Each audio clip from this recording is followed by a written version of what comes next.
दलित शोषित प्रवासी समाज पार्टी से आज तारीख 9/5/2024 आज एक रिपोर्ट प्रधानमंत्री सलाहकार परिषद की प्रकाशित हुई अखबारों में, जो बताती है पिछले 65 वर्षों में 1950 टू 2024 इस देश में मुस्लिम आबादी लगभग 44% बढ़ी और बहुसंख्यक हिंदू आबादी 7 पॉइंट समथिंग घटी।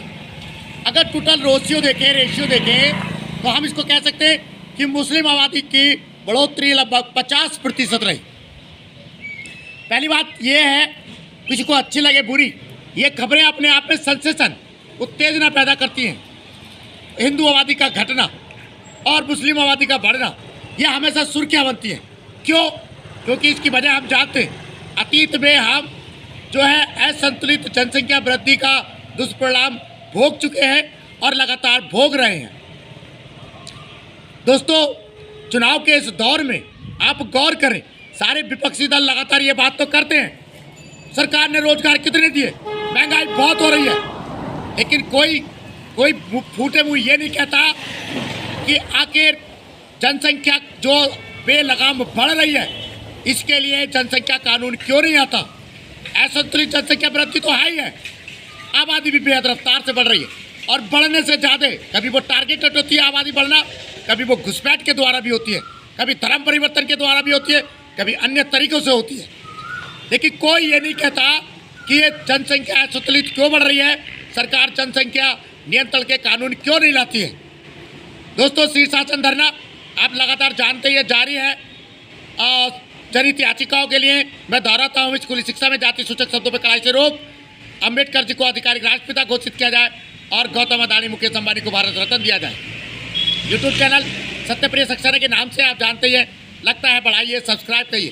तो आज का तो जो लेटेस्ट मुद्दा है असंतुलित जनसंख्या वृद्धि है, जो रोज सरकार के अखबारों की हेडलाइंस बनता है और लोगों की चिंता का कारण।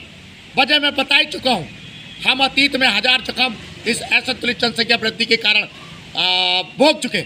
विपक्षी दल तो कभी पूछते नहीं जनसंख्या कानून क्यों नहीं बनते, घुसपैठ को क्यों नहीं रोका जाता।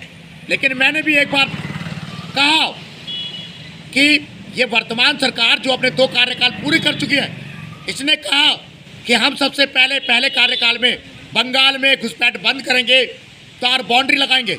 और आप रोज़ खबरें देखिए, बंगाल से लोग ऐसे चले आते हैं, कभी किडनी बेचने, कभी रोटी लेने, कभी बम विस्फोट करने आते हैं और बॉर्डर पार करके बांग्लादेश में चले जाते हैं। प्राथमिकता तो सरकार की भी है ये कि जनसंख्या घुसपैठ को पूरी तरह कड़ाई से बंद करे। लोग क्यों नहीं पूछते माननीय प्रधानमंत्री जी से, उनके गृह मंत्री से, आपने बंगाल के बॉर्डर को सील क्यों नहीं किया। वो तो बॉर्डर तो आपकी सेना के, आपके अर्धसैनिक बलों के हाथ में, ममता बनर्जी के हाथ में नहीं है।